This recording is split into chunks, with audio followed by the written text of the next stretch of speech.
Είναι που. Ναι. Εντάξει. Λέγανε. Ξεκινούμε. Ναι.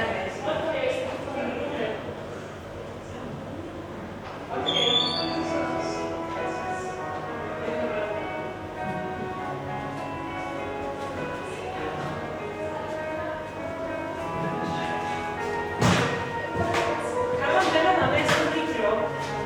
Camino gato? Ναι, ναι, No, θα no, μας no, την no, πάμε. no. No, no, no, no. Ε,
αν νιώθετε εσείς πιο καλά, ό,τι θέλετε. Εγώ προσωπικά προτιμώ έτσι. Προτιμάτε έτσι. Εντάξει, οκ. Πώς ήταν πιο σωστό. Ωραία, λοιπόν. Να σας πω τι βλέπουμε. Καταρχήν, τι είδαμε. Όλα τα πλάνα, οι φωτογραφίες, τα μικρά βίντεο είναι από το ερευνητικό project Ζωή στην Νεκρή Ζώνη, το οποίο είναι σε εξέλιξη. Το κάνω εγώ στο πλαίσιο της διδακτορικής μου διατριβής. Προσπαθώ να δω κάποια κομμάτια σε ό,τι αφορά την νεκρή ζώνη και πώς είναι η ζωή, ουσιαστικά το ερώτημα αν υπάρχει ζωή στην νεκρή ζώνη, που βλέπουμε ότι υπάρχει σίγουρα ακόμα, παρόλο που φαίνεται αντιφατικό αυτό το πράγμα. Και προσπαθώ να δω τα κομμάτια και τις συμπεριφορές των ανθρώπων μέσα στην κατάσταση του, την οποία υπάρχει επί τόσες πολλές δεκαετίες και είναι σταθερή και πάρα πολλά συγκεκριμένη. Καλησπέρα σας. Ανακυλόφωνη, αλλά είπαν ότι επειδή ενδιαφέρει τους το θέμα θα ήθελαν να παρακολουθήσουν. Τα είπα το μήπως μπορούμε να μεταφράσουμε κάτι ή δεν ξέρω. Απλώς να επαναλάβω για το project. Το project ονομάζεται Ζωή στην Νεκρή Ζώνη. Είναι αγγλόφωνη, δεν αγγλόφωνη. Αν καταλαβαίνω λίγο. Should I translate? Yeah, please do. But should I do it loud? Ναι, maybe sit next to Yes. And be the Titles. Ναι, titles. He will translate the titles. Hello, hi. Και αγγλόφωνη. Λοιπόν, είναι Θέλεις να βγάλεις το μικρόφωνο. οι φωτογραφίες στα βίντεο που είδατε βασικά είναι από διάφορα κομμάτια και είναι και χρονολογικά σε διαφορετική σειρά. Είναι που κυρίως που την οδό Μαρτουράκου, που είναι κοντά στο σπίτι συνεργασίας, στην νεκρή ζώνη στη Λευκοσία. Είναι κάποια κομμάτια που κάποια οδηγορικά που έκανα εγώ με το αυτοκίνητο στην Αμοχώστο πρόσφατα. Γιατί να μην βλέπω ότι είναι στην ουσία μια νεκρή ζώνη, είναι μια διαφορετική κατάσταση. Μπορεί να το εξετάσει κάποιος. Στο Μαρόσι. Ναι, ουσιαστικά από τα δύο τα κομμάτια. Γιατί στο σπίτι συνεργασίας κάνουμε κάποιες δράσεις στο πλαίσιο του διδακτορικού. Οπότε παρατηρώ και το χώρο των εξωτερικών, πώς διαμορφώνεται παλαιότερα και τώρα. Αλλά γενικά παρατηρώ ότι η νεκρή ζώνη, το οποίο είναι ένα τεράστιο κομμάτι, έτσι, που μπορεί κάποιος να το δει και πηγαίνοντας με το αυτοκίνητο να δει διάφορα κομμάτια, ας πούμε, να επιχειρήσει να φτάσει ως το Βαρόσιμις, αλλά είναι μια τεράστια έκταση που έχεις να δεις πάρα πολλές διαφορετικές εικόνες μέσα. Τώρα, ξεκίνησα χρονικά περίπου πριν 10 χρόνια. Συναντηθήκαμε και με την Έλενα στο Παραμάλι, σε έναν άλλο project, το οποίο ονομαζόταν Τραγουδώντας με τους γείτονές μου. Εκείνο για μένα προσωπικά ήταν η αφορμή για να ξεκινήσω να σκέφτομαι την κατάσταση, να μπαίνω στη διαδικασία, να σκέφτομαι. Και μετά το χρησιμοποίησα ερευνητικά όταν ξεκίνησα να κάνω το διδακτορικό. Αλλά ήταν μια αφορμή το συγκεκριμένο project πριν 10 χρόνια. Ώστε να ξεκινήσω να σκεφτόμαι να ασχολούμαι με το κομμάτι τούτο.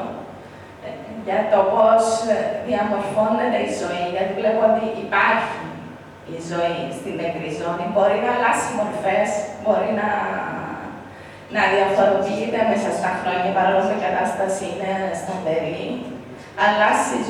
Μπορεί να αλλάξει ο πληθυσμός, μπορεί να αλλάξουν οι άνθρωποι που μετακινούνται, που μένουν, αλλά παραμένει μια κατάσταση την οποία κάποιος τουλάχιστον αξίζει, νομίζω, να την εξετάσει, αν τον ενδιαφέρει.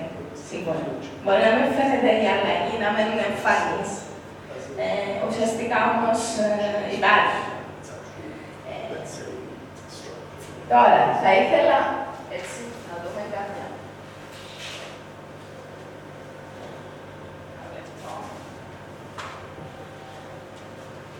Δύο ιστορίες είναι, οι οποίες είναι κάποιες από τις μαρτυρίες που... Πριν να βάλω το stand του μικροφόνου. Ορίστε. Να σου βάλω το stand του μικροφόνου για να μην χρειάζεται να το κρατήσω. Όχι, νομίζω καλύτερα έτσι. Ναι. Να ρωτήσω κάτι, απλά Ναι, να βέβαια. διευκρινίσουμε και να είμαστε Βέβαια, όλοι on ναι. the same page. Όταν λέμε νεκρή ζώνη, τι ακριβώς εννοούμε? Εννοούμε και τα αγόρια να με, ίσως τα Ναι, παιδιά. έχουμε και παιδιά. Ναι, ίσως να διευκρινίσουμε τι είναι η νεκρή ζώνη. Όταν λέμε νεκρή ζώνη, εννοούμε ένα κομμάτι. Τελείωσε το projector για να ρωτήσω, αλλά ειδικά με Ναι, μπορούμε να το κλείσουμε. Ναι, εννοούμε ένα κομμάτι στο οποίο, για να το πούμε απλοϊκά, έχει σταματήσει η ζωή. Έτσι, δηλαδή, δεν μένουν μόνιμοι κάτοικοι μέσα, αλλά μπορεί δηλαδή, να μην μένουν μέσα στα σπίτια, όπως για παράδειγμα στο Βαρόσι, στην περιοχή, στην Μαρκοδράκου κτλ. Αυτό όμως δεν σημαίνει ότι δεν υπάρχει μετακίνηση. Εδώ στη Λευκοσία μπορεί να το δει κάποιος πολύ έντονα. Μπορεί να μην υπάρχει η καθημερινότητα, δηλαδή το να μένεις, ας πούμε, να μην υπάρχει γειτονιά, να μην υπάρχει κίνηση, αλλά υπάρχει μετακίνηση. Άρα είναι Ναι. τα σύνορα ή ο τρόπος Ναι. ανάμεσα Τα στα σύνορα, δεν υπάρχει. είτε είναι χωρίζονται δηλαδή όντως που σηματόπλεγμα, είτε και όχι. Βέβαια, μπορεί να... Αλλά δεν είναι ακριβώς τα σύνορα, είναι ο Δεν είναι ακριβώς τα σύνορα. Είναι Αλλά ο έχει αλλάξει, ουδέτερος αλλάζει και χρονικά. Δηλαδή, πριν το 2003, ας πούμε, υπήρχε και το όριο του ότι δεν μπορείς να περάσεις. Τώρα μπορείς να περάσεις. Αλλά η νεκρή ζωή συνεχίζει να είναι η νεκρή ζωή. Η νεκρή ζώνη διοικητικά ανήκει σε ποιον, ξέρουμε? Ορίστε. Διοικητικά ανήκει σε ποιον, ενώ... Ναι, στα Ηνωμένα Έθνη. Ναι, ήταν το είδα και μια από τις δυσκολίες που ήθελα να αναφέρω αργότερα πάνω στο θέμα του. Δεν ξέρω αν το συναντήσαν άλλοι ερευνητές που μπορεί να μην εννοούν. Υπάρχει ένα καθεστώς συσσαγωγικά όχι ιδιοκτησίας. Ποιος μπορεί να είναι υπεύθυνος για όλα τα κομμάτια. Είμαι υπεύθυνος, σημαίνει ότι έχω και την εξουσία. You speak English? You speak Yes, English? so- Okay, please sit here because your voice is translated. No.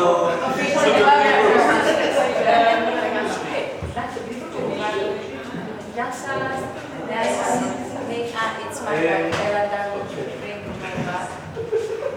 Thank you. Αλέξανδρε, θέλεις να λέμε ελληνικά ή ελληνικά? Should we be spelling for each we say it? Should we? No, a number. Όχι, Okay. that one, darling. Ναι, είσαι πολύ καλός. Αλέξανδρε, αν θέλεις να γυρίσουμε για να μένουμε τώρα, αν ακούσεις να Επίσης, μπορείτε να καθίσετε εδώ όσο θέλετε, να πάτε να ακούσετε αλλά μην παιδιά. είσαι πιο μακριά. Μπορείτε να καθίσετε πιο μπροστά, να καθίσετε στον κύκλο, βασικά όπου διαφέρετε εσείς πιο καλά. Ωραία. Λοιπόν, στο κομμάτι είναι επειδή είχαμε στην ερώτηση για το ποιος διοικεί σε εισαγωγικά το... Όλα είναι σε εισαγωγικά, αλλά στην ουσία υπάρχει. Εγώ και έχω διαπίστωσα είναι ότι υπάρχει η μορφή της εξουσίας, δηλαδή το ότι σε ποιον ανήκει διοικητικά τουλάχιστον ποιος είναι υπεύθυνος για αυτό, και αυτό μπορεί να προκαλέσει δυσκολίες σε κάποιον που θέλει να κάνει ακόμα και απλά πράγματα. Δηλαδή, υπήρξαν πολλά παράδοξα.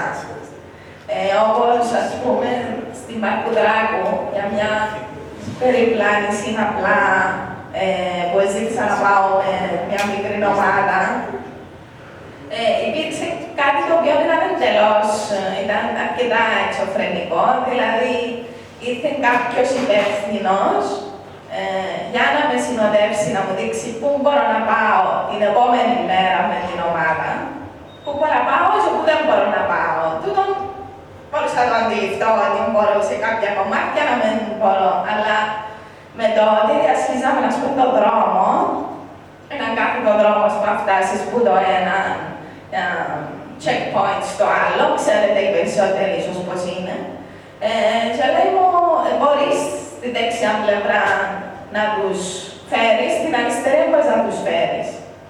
Μπορείς να σταθείς στη δεξιά πλευρά, στην αριστερή δεν μπορείς να σταθείς. Διότι κάποιος είναι ο λόγος που γίνεται το πράγμα, ναι, αλλά έτσι είναι, ας πούμε. Μπορείς να πάει στα 50 μέτρα που είναι η τάφρος, μπορείς να πάει σε το σπίτι που είναι, ξέρω, στα 100 μέτρα. Δηλαδή κάποια πράγματα τα οποία είναι παράδοξα, αλλά να τα συναντήσεις κάποιες μέρες. Πάεις και προσπαθήσεις να περιδιαβείς ή να κάνεις. Οπότε τούτο είναι το κάτι, υπάρχει ένα καθεστώς, το οποίο μπορεί να σου πει οτιδήποτε το οποίο να σου φανεί όντως παράδοξο ή είναι όντως παράδοξο. Δηλαδή, μπορεί κάποιος να το διαπιστώσει, αλλά έτσι είναι η πραγματικότητα. Και όσον αφορά τα παράδοξα, για να πω για την πρώτη ιστορία που θέλω να σας πω, η οποία αφορά έναν κάτοικο της νεκρής ζώνης, ο οποίος δεν είναι Κυπραίος, δεν είναι ούτε Τουρκοκύπριος, ούτε Ελληνοκύπριος. Είναι ένας μετανάστης, ο οποίος ευρέθηκε στην Κύπρο ως αιτητής πολιτικού ασύλου και του δόθηκε ένα σπίτι να μένει, το οποίο είναι ουσιαστικά πάνω στη γραμμή. Αν έχετε πάει στο σπίτι της συνεργασίας, το σπίτι είναι ακριβώς απέναντι, δηλαδή είναι σαν να χωρίζει το ένα checkpoint με το άλλο. Είναι ακριβώς πάνω στον δρόμο, πάνω στο σύνορο Τζίνο. Και δόθηκε το σπίτι για να μένει, που την Κυπριακή Δημοκρατία. Ορίστε, την Κυπριακή Δημοκρατία το... Ναι, είναι αιτητής ασύλου, περιμένει να δει τι θα γίνει με την κατάσταση του. Είναι Κούρδος. Λέει, γιατί μίλησε με έναν περιδιαμένη συνέχεια στην περιοχή. Οπότε αντιμετώπισε μια κατάσταση στη χώρα του, από την οποία ήθελε να ξεφύγει. Πίστευε ότι μπορεί να έρθει στην Κύπρο, σκεπτόμενος ότι μια αντίστοιχη πολιτική κατάσταση που θεωρούσε Τζίνος ότι μοιάζει με την περίπτωσή του, μπορεί να είναι ένας χώρος ο οποίος για Τζίνο να είναι φιλόξενος, συσσαγωγικά, δηλαδή να τον καταλάβουν οι άνθρωποι. Και ο ίδιος όμως λέει κάτι διαφορετικό. Καταρχήν ότι δεν καταλαβαίνει το πώς, δεν καταλαβαίνει γιατί υπάρχει η συγκεκριμένη κατάσταση.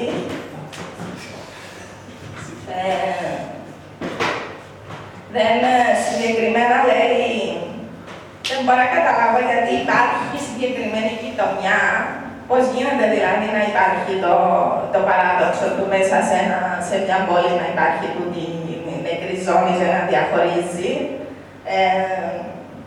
Διότι τα ίδια περίπου, τις ίδιες περίπου καταστάσεις ζούσα και εγώ στη χώρα μου. Οπότε ήρθα σε έναν άλλον τόπο και συναντώ το ίδιο πράγμα. Την ίδια. Ορίστε, Κούρδος. Είναι Κούρδος. Είναι Κούρδος. Και το όνομα του είναι Φερίτ. Θα ήθελε να ακουστεί το όνομα του και θα ήθελε να ακουστεί η ιστορία του. Φερίτ. Δεν ήξερε τι να γίνει παρακάτω. Περιμένει κάτι. Αλλά δεν ξέρει τι θα του συμβεί παρακάτω. Και σίγουρα που περίμενε δεν το βρήκε. Και ζει ουσιαστικά στην ίδια κατάσταση. Όσον αφορά την ιστορία της ζωής του, λέει ότι δεν μπορεί να υποθεί, δηλαδή θα του να το γράψει αν θέλει κάποια κομμάτια. Ο ίδιος λέει δεν μπορεί να υποθεί γραπτός. Δεν ζήσα 30 χρόνια σε μια κατάσταση αντίστοιχη. Δηλαδή του να υπάρχουν σύνορα, να υπάρχει η κατάσταση του σε μια χώρα του κάθε μέρα να υπάρχει ανασφάλεια και όλα αυτά. Οπότε έδειξα αν μπορώ να μεταφέρω τα συναισθήματά μου ή να μεταφέρω στο χαρτί τη σκληρότητα την οποία βίωσα εγώ στη χώρα μου. Και λέει, εγώ επέλεξα να έρθω, όταν είχα την επιλογή να έρθω στην Κύπρο. Τώρα όμως αντιμετωπίζω μια διαφορετική κατάσταση και προσπαθώ να βρω έναν τρόπο για να πάω κάπου αλλού, αλλά δεν ξέρω πού να πάω. Το θέμα είναι ότι αυτός ο άνθρωπος ουσιαστικά ζει πάνω σε ένα σύνορο. Δεν επέλεξε τον χώρο που να διαμένει, έδωσαν τούτο. Τώρα για ποιο λόγο το έδωσαν, μπορούμε να ξέρουμε. Υπάρχει μια φωτογραφία συγκεκριμένη. Περίπου. Καλύτερα να μην πάρεις στο κέντρο. Δηλαδή, κάπως, φανταστείτε ότι είναι περίπου τούτο το σπίτι, το διπλάνο, ναι. Βλέπει που μένει.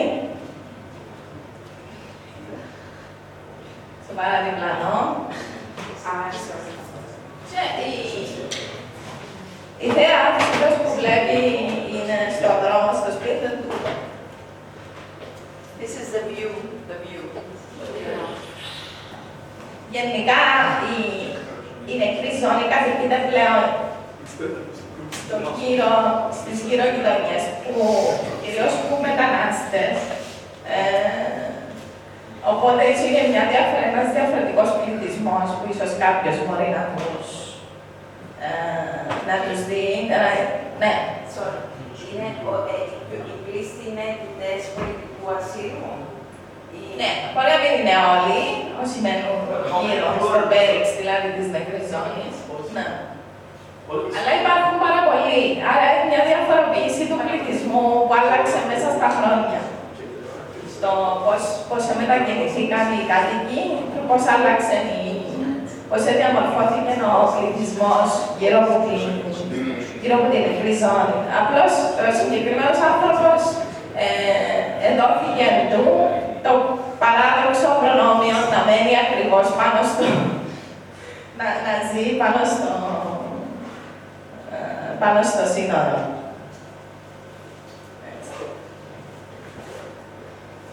Τώρα, μια δεύτερη ιστορία, η οποία είναι που περιήγησε δική μου, αφορά έναν Τουρκοκύπριο και έναν Ελληνοκύπριο. Αυτό έγινε πριν ένα χρόνο περίπου, πάλι στα πλαίσια οδικού ταξιδιού προς την άλλη πλευρά. Λοιπόν, το κείμενο παρουσιάστηκε και σε μια παράσταση θεάτρου ντοκιμαντέρ στη Θεσσαλονίκη. Και ο τίτλος είναι «Ο άγνωστος Χ».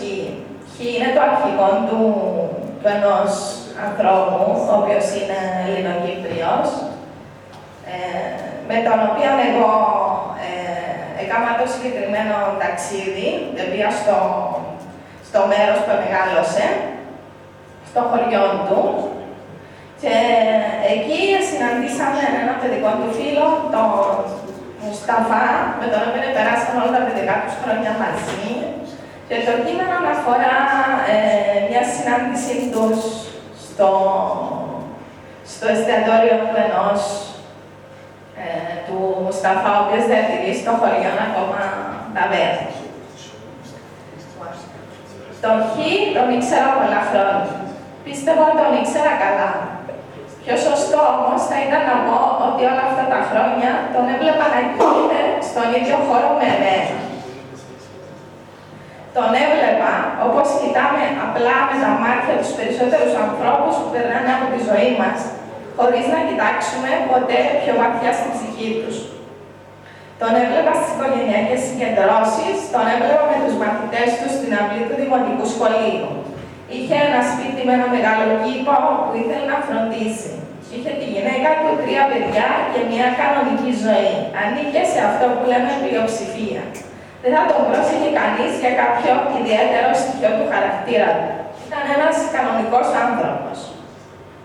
Ο Χ έγινε πρόσφυγας όταν ήταν 20 χρονών. Το χωριό του είχε καταληφθεί από το στρατό, είχε χάσει το σπίτι του και βρέθηκε μέσα σε ένα φορτηγό με πολλούς άλλους να ψάχνουν τρόπο διαφυγής. Όσοι τυχεροί επέστησαν, πέρασαν μήνες σε στρατόπεδα ως εχμάλωτοι και μέσα στους τυχερούς ήταν και όχι. Κάποιοι γύρισαν και κάποιοι άλλοι όχι. Το περασμένο καλοκαίρι, εγώ μαζί με το Χ κάναμε ένα οδηπορικό στην άλλη πλευρά του νησιού. Εκείνος οδηγούσε το αυτοκίνητο για μια βόλτα στα μέρη που μεγάλωσε και εγώ έκανα τις σε εισαγωγικά δημοσιογραφικές ερωτήσεις. Από την παλιά Λευκοσία, Αμόχωστο και Ρήνια μέχρι το τελευταίο άκρο του νησιού, την Καρπασία, στο ακροτήριο Αποστόλου Ανδρέα. Ο Χ ήταν πάντα σοβαρός και λιγομίλητος, αυτά ήταν άλλωστε και τα πιο κοινά χαρακτηριστικά. Στο χωριό του θα σταματούσαμε για φαγητό. Σήμερα στο χωριό αυτό διαμένουν μόνο Τουρκοκύπροι. Εκεί σε μια γραφική ταβέρνα του χωριού συναντήσαμε τον Μουσταφά, ντόπιο κατοικό και ιδιοκτήτη της ταβέρνας. Ο Μουσταφά και ο Χ μεγάλωσαν μαζί σε αυτό το χωριό, τα σπίτια του ήταν στην ίδια γειτονιά μέχρι το 1974. Εγώ έκανα κάποιους συνειρμούς στο μυαλό μου για να δω περίπου πόσα χρόνια έχουν περάσει, περίπου 44-45. Σήμερα όμως οι δυο τους μιλούσαν δυνατά, γελούσαν και έλεγαν ιστορίες από τα παλιά, για τη ζωή στο χωριό, για τα παιδιά τους, για τους γονείς τους που έφυγαν μεγάλη πια από τη ζωή, για αρρώστιες, για δυσκολίες. Ο Μουσταφά λέει πως οι παλιοί φίλοι έγιναν ξαφνικά εχθροί χωρίς να το επιλέξουν. Μπήκαμε στο αυτοκίνητο για να συνεχίσουμε τη διαδρομή. Ο Χ με κοίταξε και μου απίφθινε την ερώτηση. Τι έχω εγώ να χωρίσω με αυτόν τον άνθρωπο, άραγε? Και εγώ σκέφτομαι τι έχουν στα αλήθεια να χωρίσουν οι άνθρωποι. Στην πραγματικότητα, τίποτε.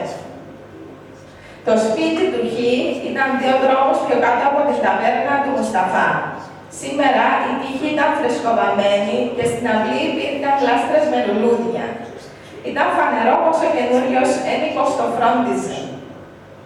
Ο Χ θα μπορούσε αν ήθελε να το επισκεφτεί. Θα έπρεπε όμως να χτυπήσει την πόρτα ή να μιλήσει στον άνθρωπο που θα του άνοιγε, αλλά ο ίδιος διερωτήθηκε τι θα ζητούσε και τι θα ρωτούσε. Γιατί τα απλά γίνονται μερικές φορές τόσο δύσκολα. Γιατί θα ήθελες να πας μέχρι το σπίτι? Η απάντηση, καλύτερα όχι. Αργότερα προχωρήσαμε αρκετά στη διαδρομή της επιστροφής χωρίς να σταματήσουμε κάπου. Ο Χ σταμάτησε το αυτοκίνητο έξω από ένα εγκαταλελειμμένο κτίριο με μαντρότυχους και τόσο ψηλά χόρτα που δεν μπορούσες να διακρίνεις τι υπήρχε στην εσωτερική πλευρά. Έχω περάσει αρκετό διάστημα σε αυτό το στρατόπεδο. Δεν ξέρω αν έχω μετρήσει τις μέρες. Θέλω, αλλά δυσκολεύομαι να θυμηθώ. Πολλά από τα γεγονότα. Μετά απαντά και μπαίνει σε άλλο θέμα. Κάποιοι από το χωριό είπαν πως ο Μουσταφά σκότωσε στον πόλεμο δικούς μας. Εγώ αυτό δεν το πίστεψα. Ξέρω πως είναι καλός άνθρωπος. Είναι κάποιες ιστορίες που τις κρατάμε βαθιά μέσα μας γιατί είναι τόσο, μα τόσο δύσκολο να τις μοιραστούμε. Και αυτό είναι ένα κομμάτι από το σπίτι.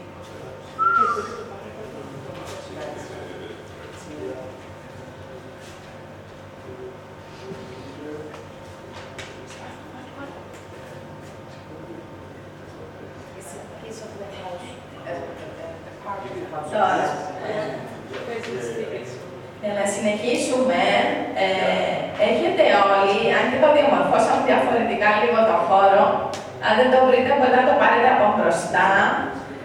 Υπάρχει κάτω από την καρέκλα σας ένας φάκελος που μπορείτε να ανοίξετε. Αυτό ισχύει για τα παιδιά που μπορούν να πάρουν το φάκελο από μπροστά.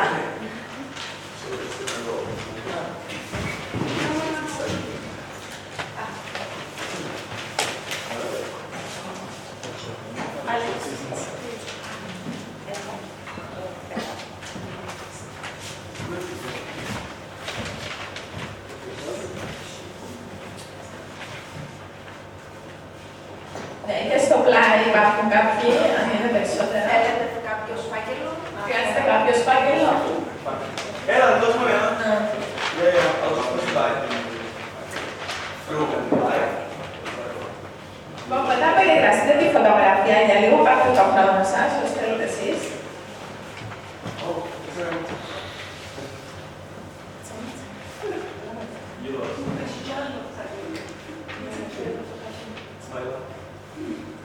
Ακούστε δεύτερο, παρά δεύτερο.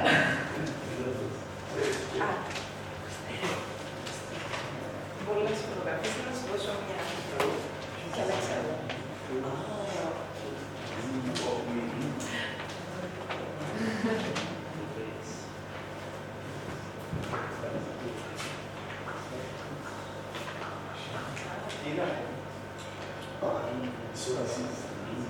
So now you will see the picture, you will just think, and you will see where we are going. Yes. You want the picture? You want one more? That's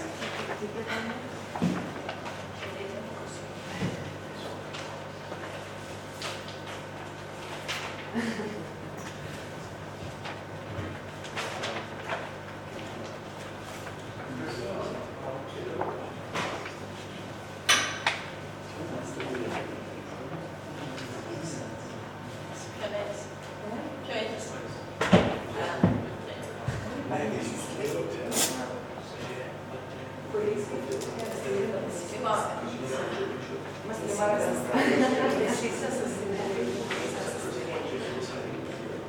Λοιπόν, θέλουμε δύο εθελοντές να έρθουν μπροστά.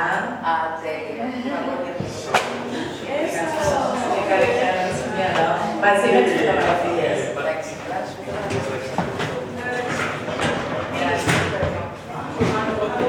Εσείς οι δύο. Δεν καθίστε.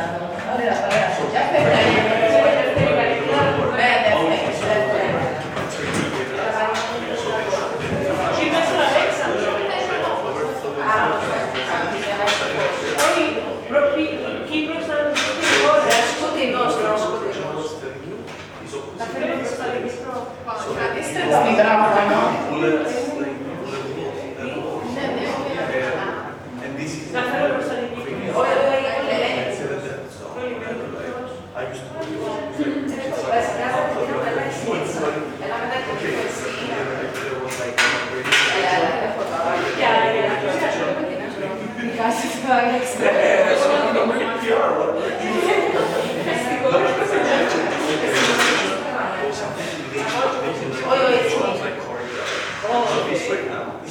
Έτσι, μα μπορούσε να είναι ένα δικό του.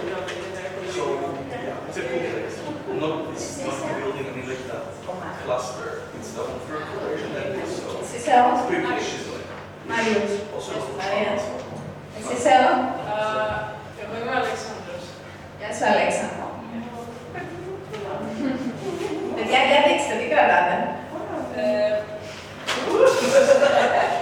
Ρε Μαριέλος.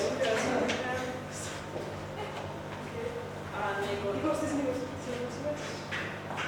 Για πείτε, τι βλέπεις στις φωτογραφίες. Ένα φράχτη με ένα... Για δείξε μας το κιόλας μπροστά. Ναι, συγγνώμη. Έχει ένα φράχτη δαμέ, ναι, ένα δέντρο, Ναι. ένα κάτι σαν ντεπόζιτο με νερό και έναν παλιό τροχό, τι είναι το, έφερνε καλά στην εικόνα, σαν τροχό. Μάλιστα. Πολύ ωραία. Εγώ το αρχαίο δίχω στις Λευκοσίες που ζούμε και... Κατάλαβες αμέσως. Ναι, και ένα φοίνικα. Ένα φοίνικα, ναι. Ξέρεις ποιο δίχως είναι το αναγνώρισες το... Τι? Είναι στη Λευκοσία. Ναι. Πήγες κάποια φορά. Όχι, ξαναπήγαμε, αλλά έκαμε και στην ιστορία. Στην ιστορία. Α, μπράβο. Μπράβο. Τώρα, να πούμε κάτι άλλο. Εσύ, αν έβλεπες τη συγκεκριμένη φωτογραφία που τραβά εδώ Μάριος. ο Μάριος, τι θα το ρωτούσες? Τι ερώτηση πρέπει να κάνεις? Πώς δεν την τράβησες τη φωτογραφία? Γιατί σαν να παρά το περιεχόμενο. Α, είναι το περιεχόμενο. Ναι.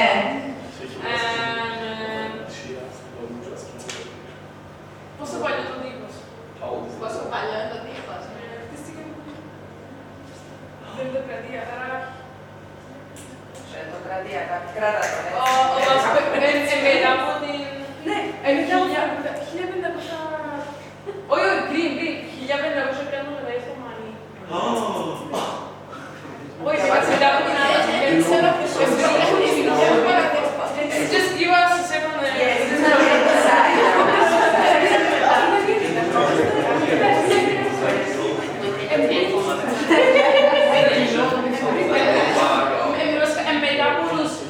Μετά από την ώρα το κάτω σε πούλησαν στους Ναΐδες, μετά γίνει έβαλαν στους Βενετία και μετά ήταν οι Βενετοί.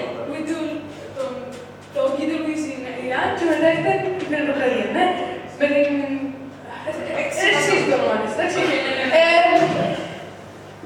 Άρα φραγκοκρατία Δεν είναι το κρατιάφημα. Ναι, αλλά μιλάμε για να ξέρουμε ότι είναι φραγκοκρατία για να... Άρα, τρίτη στα προφορία, ποια στιγμή είναι η Κύπρος. Άρα, ο Ιχάντης είναι αυτό, τίποτα ήταν τρίτη. Τεράτη ήταν το 1200 πότε. 1204. Ναι, αλλά...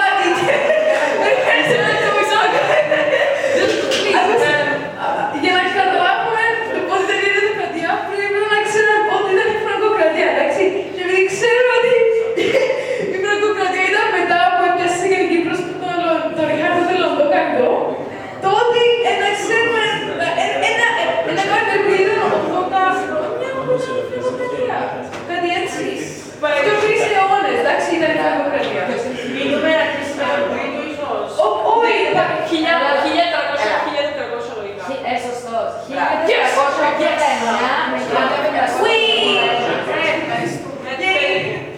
So, 1489. Πάρα πολύ ωραία, ευχαριστούμε πάρα πολύ. Αντίστοιχα στη φωτογραφία, εσύ τι ερώτησες να κάνεις. Που είναι συγκεκριμένα, So it's been a είναι φανταστικό το φράγμα στις μπριζούλες. This one 14. No, from Είναι all Venetian. We've been raped by everyone. σε κάτι άλλο που βλέπεις παραδείγματος. Ottomans was like, Ωραία. άρα τελικά τους... 60 years. No, 80. Έχω ελπίδα όμως στην Ιωδία. Ευχαριστούμε πάρα πολύ.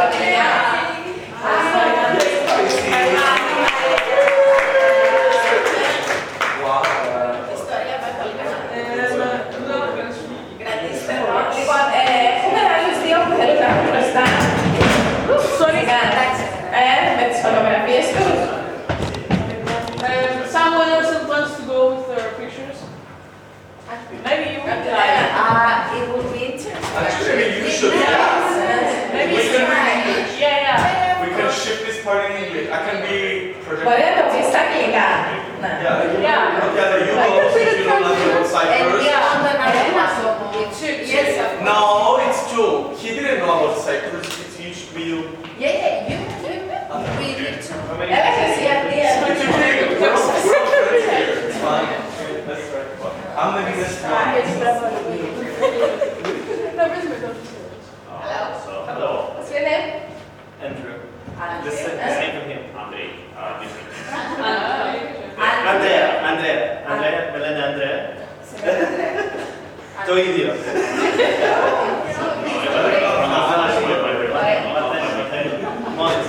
Μπράβο. Άρα συγκρατάς μια φωτογραφία. Τι βλέπεις? What are you seeing? Yeah, what is it? Show what you see. I see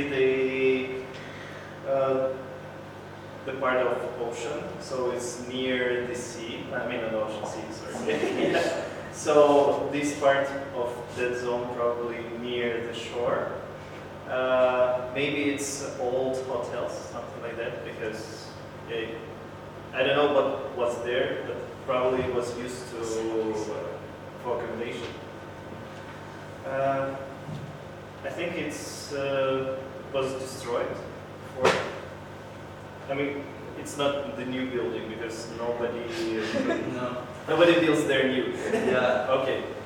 Maybe So it not was by destroyed. United Nations and so no. Okay, so yeah, all from 50s or 40s before that, I know probably constructed, and these bars are used to hold the construction. No. Yeah. Thank you. Andrew. Yeah, so as I learned from the history Cyprus, but I've been learning for a long time, of course. Yeah, so I know that this is the hotel of where the previous president of the Republic of Cyprus was hiding, and it's so beautiful building with like I don't know. Right now it's holes from bullets and some kind of dead. So and during the Turkish invasion on the car, he was hiding there. So it's the hotel. I guess. And now it's partly the Yeah, so the whole big facility is used partly for United Nations troops, something like that. No, not It's the a dead zone, yes, It's the US. yeah, so. United Nations. Yes. How do you know? How do you know? From my school's lessons. By law. 20 out of 20. Yeah. Yeah, the interesting fact, but of course you know, but now we learned it, that the first president was Archbishop before, so interesting fact. Valentina, But so I- it's just a question about the Andrew pictures. Is this a construction that was never built, or is it an old construction Construction in Carpasia. that it's now built? This is Yeah, Carpasia It's now. now Ah, it's built. now building. Yeah. So. Rebuild. It's rebuilt. Yes, Rebuild. the building. Yes. So it's Rebuilding. Carpasia. It's Carpasia. So it's not in the zone. It's not in the zone. No, it's No, not. it's not a buffer zone, but it's. It's a resort. Okay. Okay. It's not a What resort. is it? It might be a resort. Soon to be a No, resort. no, it depends how you see it. Soon to be a resort, right? Carpasia. Thank you very, very much. Story. I thought it was a church. It looked like a church. Θέλει κάποιος να συνοδεύσει. Μπορώ να εγώ. Με άλλη φωτογραφία. Θέλει κάποιος να είναι μαζί με αυτή. Μπορεί να ξαναπώ. Με άλλη φωτογραφία. Βέβαια εγώ.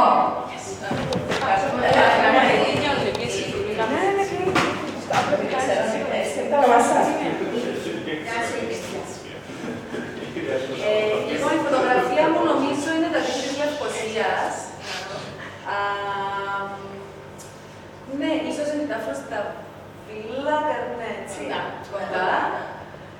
Τι άλλο βλέπω, την πόλη από πίσω, ένα φοίνικα στη μέση, κάπως τούτον, κάποια άλλα μικρά σύνορα επίσης με τις γλάσσες. Εγώ μάθη που μου είπαν ότι δεν μπορώ να περπατήσω. Στην πλευρά, δεν μπορώ να πάω, ενώ στην άλλη μπορώ να περπατήσω. Στα λίγα θα πω. Αυτά.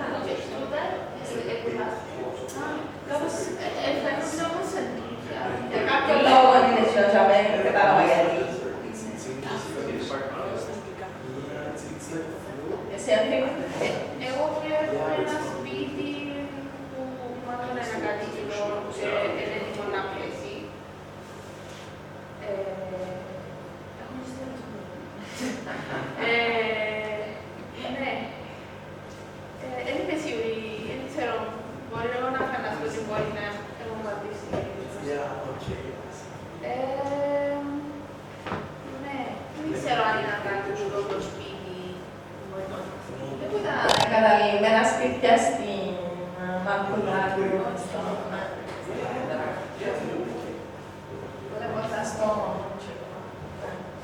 Έχεις κάποια ερώτηση με τη φωτογραφία που βλέπεις της Αντής? Ποιος θα κατοικούσε? Ποιος θα κατηγούσε στο σπίτι? Δηλαδή, να σκέφτεσαι ποιος έμενε μέσα πριν. Ναι. Ναι. It's a dish. Ξέρουμε. Αλλά σπουδές είναι μια ιστορία. Yeah.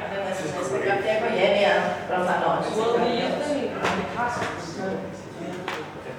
Δηλαδή, αντίστοιχα πάει το μυαλό του ότι υπάρχει μια ιστορία πίσω, ότι κάποιος κατοικούσε και τώρα πλέον μπορεί να είναι εκεί, να πάει να μείνει. Εσύ αυτή αντίστοιχα φωτογραφία σκέφτεσαι κάτι. Εν τούτο που είχα βρει πριν ότι βασικά φαίνονταν σαν δίσκιο Ναι, αλλά περιμένει. Ναι. Η ερώτηση πώς υπάρχει, να θα σου Ναι, αυτό θα κάνει κάποιος. Πολύ ωραία. Ευχαριστούμε πάρα πολύ.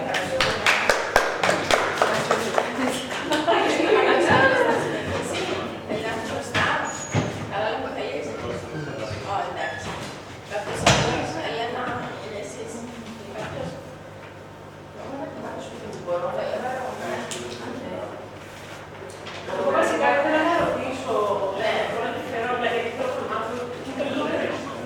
Ενώ πού είναι. Εκείνο είναι στη Λευκοσία, είναι στην αρχή της νεκρής ζώνης. Που παίρνεις πιο, δηλαδή που περνάς με το αυτοκίνητο ακόμα πριν φτάσεις στο πάρκο. Ναι, όμως δεν είναι νεκρή ζώνη, είναι Λευκοσία. Ναι, στη Λευκοσία. Ναι.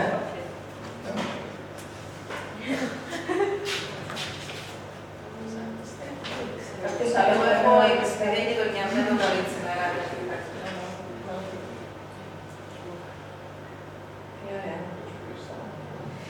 Άλλη ερώτηση. Πόσοι από εσάς κατοικείτε στη Λεμεσό? Όλοι. How many of us? Live in Limassol. Limassol. Not for Limassol. Άρα μόνο ο πάγκος μας όλοι εκτός του Χαράλαμπο, ξέρω να δεν υπάρχουν. Οι υπόλοιποι μένετε Λεμεσό. Εσείς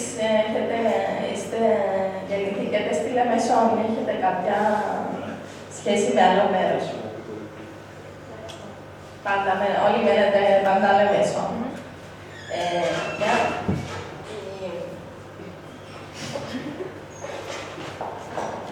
Μια οπτική για τη συζήτηση που θα ήθελα να κάνουμε είναι πώς θα βλέπετε εσείς οι κάτοικοι της Λεμεσού την απόσταση μεταξύ της νεκρής ζώνης σε σχέση με τη Λεμεσό, με τη σημερινή Λεμεσό. Ξέρω από τα ερωτήματα ήταν αν η απόσταση είναι μόνο χιλιομετρική ή αν είναι και ιδεολογική.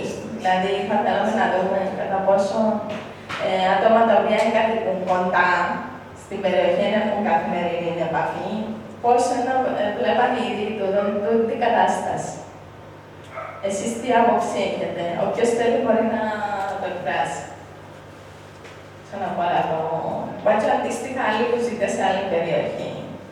Τι εννοείς τι άποψη είναι? Μπορώ να πάρει το μικρόφωνο. Απλώς θέλω μια διευκρίνηση, εννοείς τι άποψη έχουμε. Τι άποψη έχουμε να σου πω τι. Είναι κατάλαβα πολλά καλά την ερώτηση. Πώς αντιδρούμε στην νεκρή ζώνη, όταν λες τι άποψη.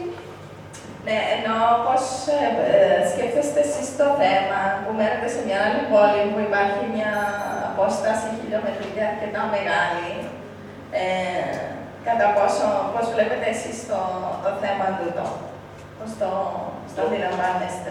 Μπορεί να σας κάπως στην καθημερινότητα.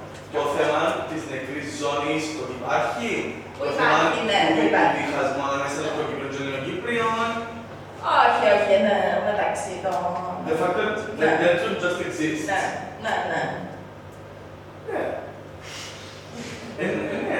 It exists, no? Εσύ ώρα είναι το ίδιο με το Λευκοσία και να ξέρει ότι που δάμε και εκεί πρέπει να δείξω κάτι ή που δάμε και Κάποιος που μένει στη Λευκοσία βλέπει διαφορετικά από κάποιον που μένει στη Λεμεσό. I think it affects people differently. I don't think they think of it differently. Because they live it. So it's an affect thing, it's not a thought thing, I think, personally. Because I used to live in Nicosia. So I'm speaking in English, but I don't want to translate right now. So, I remember when I was in Nicosia and I was just lying on my bed in the afternoon and I would hear the Hoja, for example, asking for prayer. So it was like, holy shit, it's real. Not that I didn't think it was real in Limassol, I just knew it only as a theory. There I was actually living it. So it just felt real. I didn't just think of it as real. You know what I mean? Does that make sense? Φανείτε. If I'm okay, I think I will be able to hear. Okay, I mean, questa αγγλικά για να είμαστε Ναι, βέβαια. Ωραία, ως να μην πατήσει η μετάφραση, there is a very nice documentary about the owner of Kalakafumena, who talks about his choice to live at that specific point right at the very edge of the buffer zone, and then activate the coffee shop Kalakafumena for decades there, okay? And as you may know, it became a very vibrant and youthful space after quite a lot of time. But he does explain that for the very, at least first 15 years, 1.5 decade, it was a very, very dodgy area to approach the buffer zone. So clearly there is a very subtle and slow change that occurred in relation to the buffer zone and the areas around the buffer zone, and the perception of what this space is and how it can function. And in terms of how we feel being very far away from the actual buffer zone, What is actual buffer zone? It's the actual buffer zone is the distance. What is The actual? administrative areas, it was declared by the United Nations. It's very, very well defined on the map. So all the, how to say, districts, they have a buffer zone. You can find one in Paphos, Amorphostos, Larnaca, Nicosia, but it changes. So we all have like buffer zones.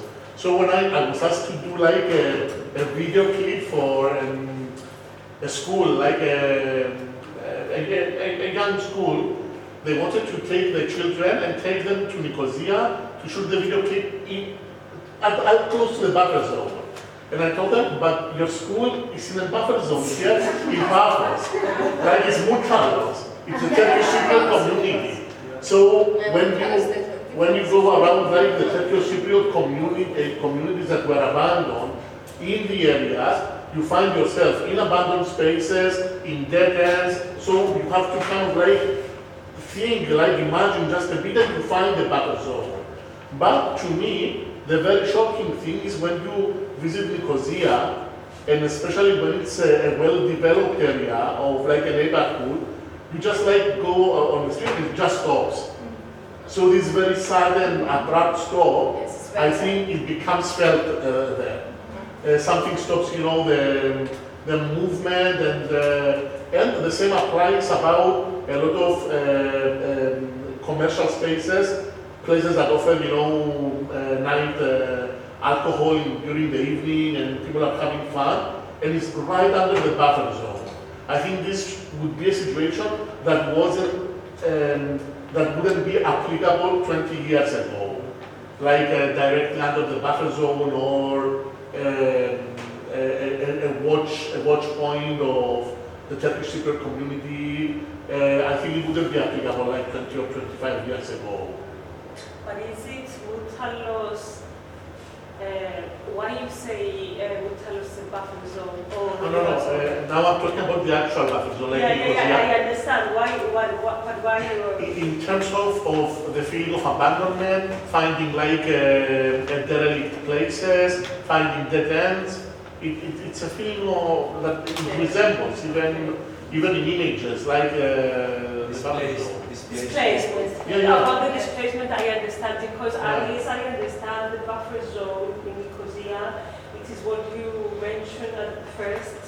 Like nobody lives there. It's a space that is a neutral. I don't like this word. It's a space that is only for you go and you come and you go and you come and it's like. Like no man's land. Yeah. No man's land. But in no man's land, yes. But when displacement comes as a characteristic, I understand Mutalos, Turchika here, Limassol.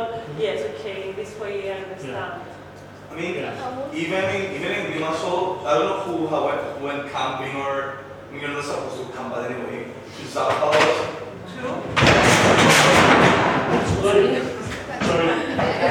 It's okay. No worries. It's okay.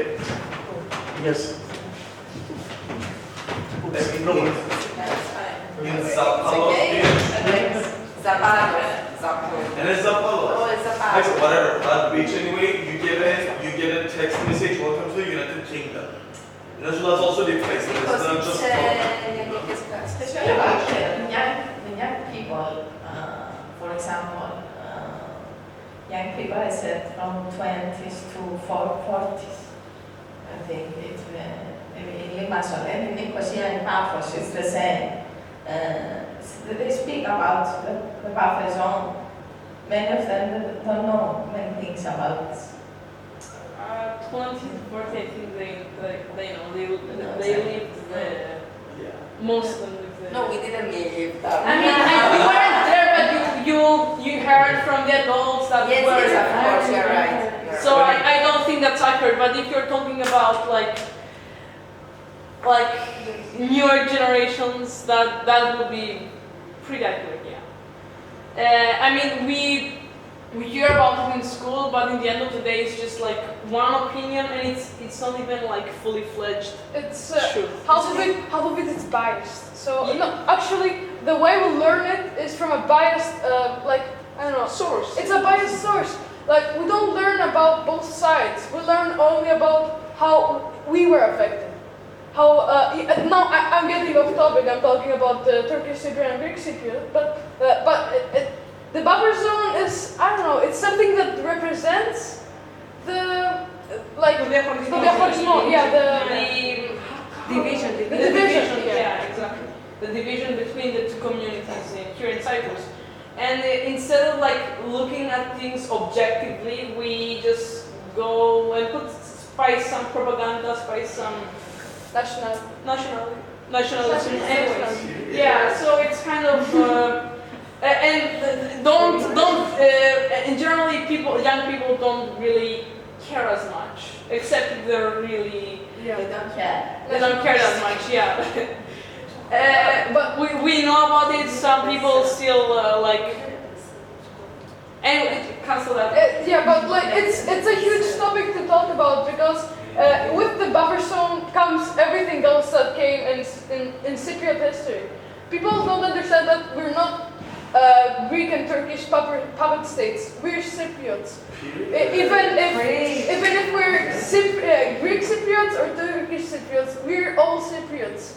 And I don't think people understand that. We always try to distance ourselves from each other, putting national Greek flags or Turkish flags to our anthems or things like that. Like we divide ourselves even more, and then we say, "Oh, I want Cyprus back." But you're not gonna get Cyprus back if you want only one side. You have to unite.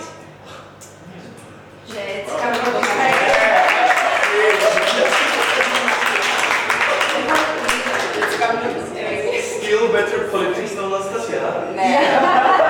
Maria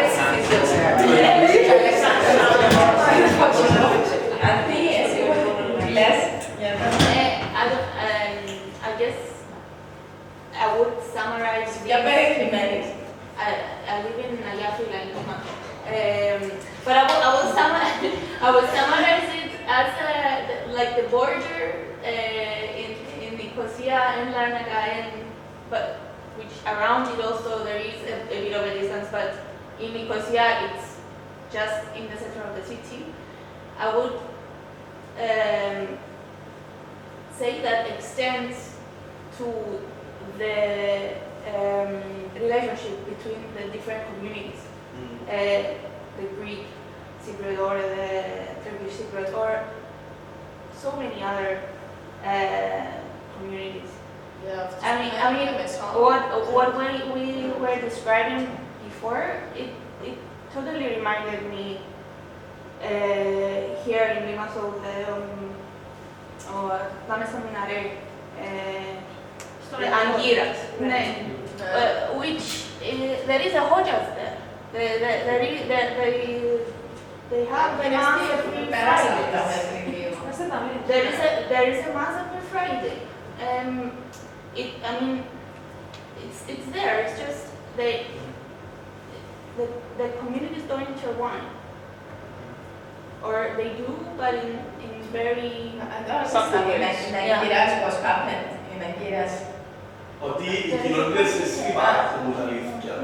Ότι και να μέσα στο χώρο είναι και like a Muslim like mosque, a lot of communities don't actually interact, even if it is supposedly a free city here, and you can just do whatever you want. But still people don't, we're just racist. Very long story short. Και κάτι που εκεί, σε αυτή την περίοδο. They have all types of people. But I mean, even in Nicosia, like, you know, there are people that live on the other side that are Greek Cypriot, or I feel the difference is that, like, that's it. Don't get me wrong, people from Limassol are definitely more nationalist, I would say, on a lot of things. But then you can't expect someone to actually feel something. Different countries in this area. Yeah. Yeah. A lot of people. From their countries or something. Third world. From what? No, in a new country coming to What? I mean, that's. Third world. I don't know. I don't think it's fair to call them third world because it's not a first world. It's just non-European or non-black. Yeah. Δεν αναφέρει συγκεκριμένα το συγκεκριμένο δρόμο. No, it's just Να περάσω πριν μια-δυο ώρες γι' αυτό. it's just a road I regularly pass by, and I like passing by, and I see that it's seeing the everyday stuff that I don't know. This is so close to this tourist area. No, it's not just from here. So it's like two different cities. It's not very. I'm not talking about the. It's not too different. I mean, it's all there. Everyone is there. All the ethnicities, they're there. It's just it's what everyone feels about each other. That is represented by the border that is in Nicosia, Larnaca and Paphos, and that divides Cyprus also. I think that one connecting, I think I can speak okay. One connecting strand in all these discussions towards this area is the notion of it's the notion of borders, and basically the idea is that in Nicosia is very visible in your face and striking. But you know, here you have different communities, Roma, Turkish Cypriots, Greek Cypriot refugees, and you know, they don't necessarily mix. And this is not dissimilar to large cities, you know, where communities can be apart. I mean, in Limassol, one of the invisible borders that's becoming more and more prevalent, and is becoming much more prevalent in terms of class and ethnicity, is maybe the Russian Cypriot border. I have a friend who lives now in the buffer zone there, which is a building that gradually more and more Russians have begun to buy things. And it's kind of very interesting, you know, the discussions they have in their own building about what to do with the building, if they're going to do the Airbnbs and use it for money, which of course makes it difficult for locals whose housing things. So I think this is maybe one connecting strand of these kinds of discussion, but then you can see it has this very striking, you know, visible, in your face, which Nicosians live with and experience. I mean, in the past, you know, even now, many Turkish Cypriots would cross, so they got used to this. There were shops that also had, you know, in Lilla Street, in Turkish, you know, signs. Like now we have also in Russian signs and things like that. Yeah, so I think maybe this could be a connecting part which, maybe expands, let's say, this idea of the buffer zone in different spaces. But also, I mean, in Nicosia specifically, I think what makes Nicosia different to every other area that has a buffer zone, whether literal one or metaphorical, is that it doesn't only serve as a border, it serves as also a space for connection, and it's something that you can transcend very easily in your daily life. You need to show an ID, but then people just cross to have coffee, or they decide to stay in the dead zone and have a party at the Home for Corporation. And so I think depending on your politics and your ideology and your how you choose to move about, you can see it in many different ways. And I I think that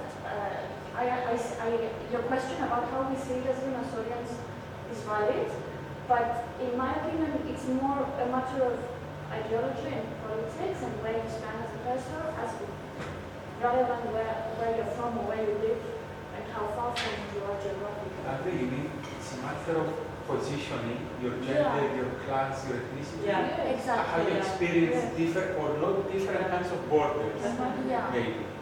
But also as a,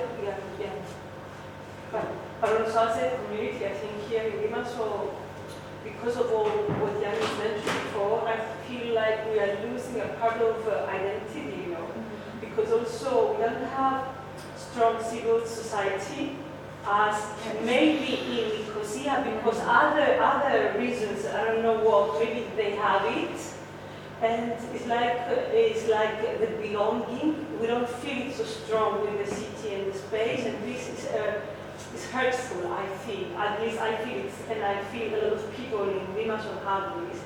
So, and regarding the buffer zone, I don't know, sometimes it's the whole city like a buffer zone, like we feel displaced as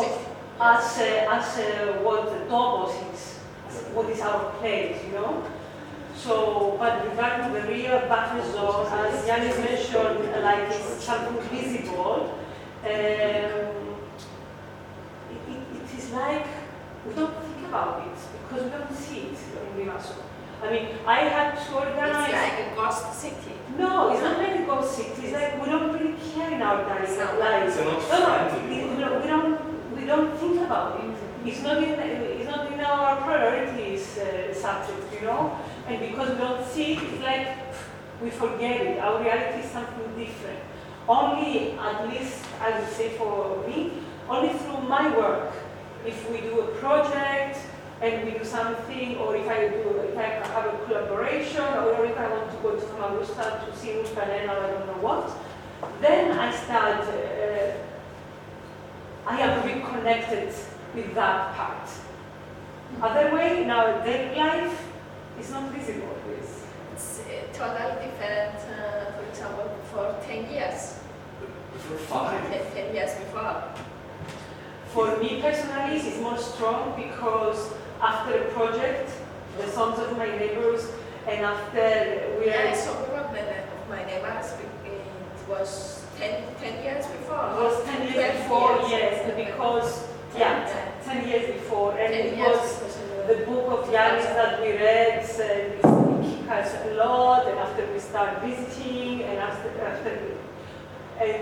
that project we did other projects, so I would say... Is what about just village?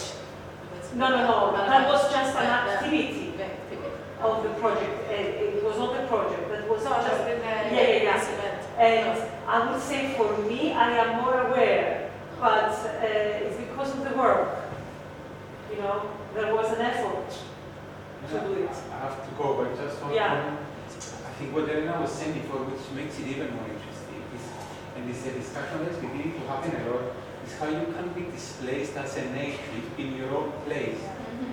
And Limassol is becoming a buffer zone for Limassolians, an uninhabitable city because of crisis, and for many young people, it's virtually becoming impossible to rent in Limassol. So, you know, this is something not just in Cyprus, I mean, and basically it's all about capitalism, you know.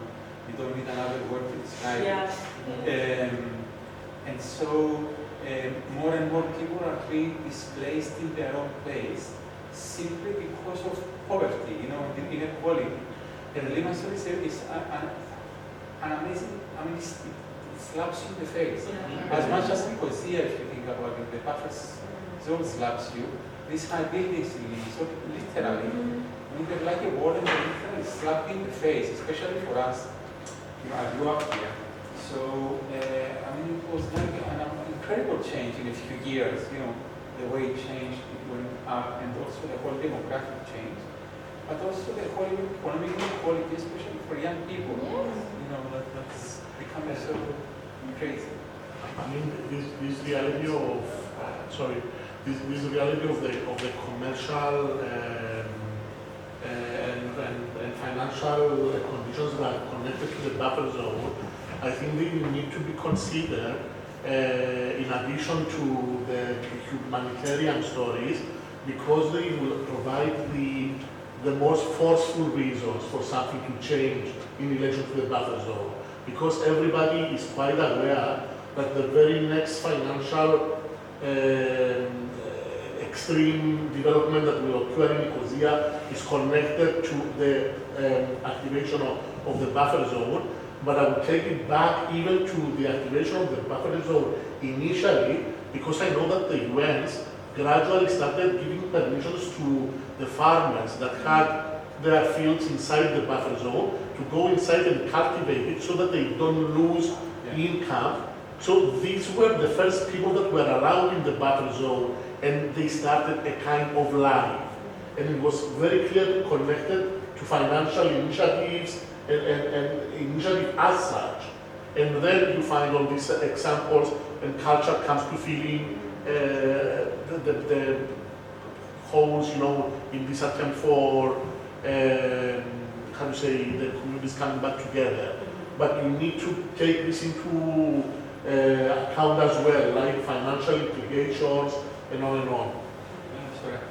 May I ask a brief question, because you're living and you mentioned the signs in Nicosia that were in Turkish. Was it like before the invasion, or it was for a couple of years shops. after? After the checkpoints opened, Okay. so which were very close to the checkpoint where all the visitors would come. So in the same way that now in Limassol, on that side we have many shops that run in Russia. Exactly the same happened with the Turkish Cypriots. Yeah, but now it changed. I mean, in Nicosia, Now I think they may still happen, because many Turkish Cypriots used to come on this side and do a lot of shopping. So some specific shops which became known in the Turkish Cypriot side, they started having the signs in Turkish as well. But it extends to the identity card. That's what I think the Cypriot identity card has Turkish. I mean, so, And It's official language. yeah, it's an official language. but I mean, the Cypriot identity in itself is an identity crisis. Yeah. I mean, if you move beyond the fact that the Turkish element has been so implemented within our history because we kind of caused it to ourselves with the Guptedar, then it doesn't matter which political side you're on, it's just fact. We tried to overthrow our own government, period. So we opened the window for them to basically come and invade us, right? But beyond that, I mean, we are literally the gangbang of Europe. Like and I'm not trying to be funny, but it's true. Like, I mean, Venetians, everyone invaded us because their geographic location is so good, and because of that, we never had to truly formulate identity politics of our own that transcend the speckles that all of these invasions have left in us. You know what I'm saying? And even now, I mean, actually, bringing back the whole Russian, since we're here and I'm also translating for you, which gladly appreciated. I have a friend who's Russian, and I have a lot of friends that are Russian, but I'm working about, for example, the thing with Gola, the factory of culture. So I was telling her that to me that's extreme gentrification period, and she's like to me, yeah, but it's not like the secrets were doing anything about it. And she's also right. Yeah. We've had these things here, and we keep these fascists in our government that their daughters go to Mykonos with thousands of euros with our money, and we don't invest in our city. And then we have someone like Russians or whoever to come and do that to us, and then we get angry. Don't get me wrong, there's a minority of people that do stuff in Cyprus, but then like the majority of people don't think about these things. Hence, when we allow these things to happen also. If I just can stop you for just a moment, don't forget that it's a very small minority, and if you consider what's going on in the rest of the world, America had Trump as president, and the Russians have Putin. Yeah. So I mean, there isn't it's really, really bad that you see this bipolarity in society, and you see a rise in bad phenomena like national right going up like in every group. And you have to think what is causing all that. And when you get into the bottom of all this, is capitalism and money. 100%. I'm not trying to exclude Cyprus from the rest of the world. No, of course. It's all going to shit. We're all going towards fascism. But I'm just saying that the difference is that, for example, like, you know, these languages of anti-oppression, unfortunately, had to be formulated in English. Because those were the first ones to formulate the languages of oppression in the first place. You know what I mean? Yeah, not only because of this reason, but also because whatever was developed like in English, it was always like a respond to a trend that was going on. Yeah. So even as an anti-oppression language, it was expressed as a reaction to something. Why, for example, French, Italians, and all the rest, they want to create right from the start. Sorry for interrupting. Because of time, I will ask Valentina if she wants something else to ask. I want to talk about the people in Nicosia. I said I saw 2, 3, 4 months before it was the project. And I think that, especially in Nicosia, the people it's far away from this zone, from the buffer zone. Or if they live in center, for example, some people they live in the center of Nicosia, but they don't have any things or feelings about this zone, about this place in the city. For example, they live in the city of the center. But is it possible to have no feelings? It's like other place. It's like in another place, in another city or in another country. They don't have sorry, I don't understand. Is this a question of to us if we think that no, people live there without it's my opinion about it's your yes, opinion. of course. But how did you arrive? I think that's the same thing. It's in Limassol. I want to know, did you actually interview people to get their opinion? You have like a statistic answers that they don't have feelings about him. And how did you choose this population? Because this is very surprising. For me also it's very surprising actually. Yes. Like how did you choose it for interview? What was your demographic? Not only young people, for example, in Nicosia, the older people that they have experience from. Is it a number though that it's, sorry, I don't know, countable? I mean, it's like 10, 20 people. I mean, to come to a result of statistics, you have to have It's a not number. statistics, it's opinion if you see the daily life. Excuse me, what was the question you asked like the people? Like what was the question you asked the people and what was your answer? Like you said. What was the question to the people interviewed for you to have this conclusion? The question if you think that it has life in the buffer zone and how the life is continued in the buffer zone, it's continued, or you think that it's something is stopped. That was the question in the workshops and Okay. but the life is there, of course, every day. But I mean, so buffer zone is just. But I'm guessing how from this question maybe you came to the result that they don't have feelings, because even if they said, but I don't know, or is it life in the buffer zone, or was it I don't care if it's life? It's life, but I don't know, of course, care about it. Can I just my very honest opinion? Like, I get what you're trying to do. I mean, because it is a very big issue in Cyprus, the insensitivity towards the issue that we're facing as a nation. But I do not think it's fair for you to pretend that people don't have feelings about this thing. Because I feel you're trying to make an overgeneralization about people that experience generational trauma firsthand. Generations that actually did go through the war. And then you're also Greek, if I'm not mistaken, right? Well, okay, I also consider the Greek element colonization in Cyprus. So I don't. Are you using Greek? You're doing your PhD in Greece though? Yes. Okay, sorry, my mistake. I thought you were actually Greek. So I mean, even you wasn't saying Greek. Can you actually tell me that you have some feelings for Greece? It's true. I kind of felt this also. Because I come from a household that is, the trauma is very vibrant. So to negate the trauma from the whole story, maybe it's a bit not fair. But also, I think you need to, we need to keep in mind that depending who you ask, you're going to get very different answers. And based on my own experience and the people that I know who have a very strong and daily relationship with the buffer zone, they cross all the time, some of them work in the buffer zone. I tend to think that I have a biased view because I have like a certain type of people I associate with.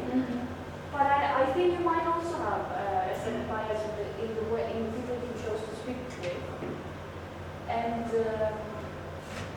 maybe it's something to consider. Yeah. And so maybe even the people that they don't want to, to walk, to go, and also there is another why. Yeah, there are some feelings there. Yeah, the feelings very alive. I mean, maybe it's about time and about how time we spend with the people, like speaking and interviewing sometime to reach to some real information. And because I don't also believe that there is no feeling. Maybe there is no knowledge about facts, but feelings, hello, a lot of drama, and no way of feelings. Before I moved to Nicosia, I would go out in Fun Romania and they call it kind of like cool, rock and roll, junky areas because I like that type of music, let's say more punk, but I never actually crossed. So when I moved to Nicosia, my friends were like, let's go to the north. I was like, oh, the north. And then when I was like, oh, shit, it's like the same thing, but like cheaper alcohol. So like, I created feelings before, it's not like I was afraid, it was the north. And then I was like, it's literally Nicosia. I just need to show my ID. So yeah, if you ask someone that like lives in Ixonas and never left, of course they're gonna have no feelings. Or they would have negative ones. No, they will have feelings, but they might not have experience. Experiences. So yes, though, who you are and where you come from and how you grew, I think plays a big role. Because because in my house I never heard about Turkish Cypriots or Greek Cypriots. It wasn't never ever a subject because my father is Indian, so I grew up with Bollywood. It's true. And I first came in touch with songs of my neighbors, and suddenly this was visible, and I first crossed the border with a project with Lucas that we were about to show in Buffer Fridge, and suddenly this is very live to me. So I get it's what Andrea said about where you come from. I think nothing more. Related information, tomorrow the Larnaca Famagusta Cinema Society is screening Martin Hendrix at Trulli, which is a village near the buffer zone and the division line, which again is kind of like talking about this schizophrenia that the buffer zone and crossing is creating. So anybody that would like to go to the screening or search for Smuggling Hendrix, it's a really good view. Yes. It's a really good view. So, and I'm also saying it because it's a subject that it's relevant. The screen films like in a village, they are talking about it. It's not something that it's unrelated or doesn't concern people. Yeah. So maybe we will May I briefly comment on that? We get a very interesting point. maybe 10 or 15 minutes ago, was about this city space of Limassol here, how it's changing, how it's becoming like worse. Because I talked with several developers, also real estates who are like, they are Greeks, I mean Cypriot Greeks, partly, I don't know, maybe also with Russians or Belarusians, Ukrainians, whatsoever, they have common joints. Multicultural. Yeah, multicultural. Anyway, but for instance, one of them, I can even name him, it was Elios Nikleos. Maybe you even saw the big building they have in big, yeah, Elios Nikleos. Nikleos. Okay, sorry for my pronunciation. Anyway, so he's representing one of the real estate funds, and he was showing me the project that they have. They already have like quite big building, and he was showing, okay, we just in front of us there will be a new building. I know like 40 or 50 floors and so on, and it was like in the middle of I'm not good at areas, on the north of Agazonia. So it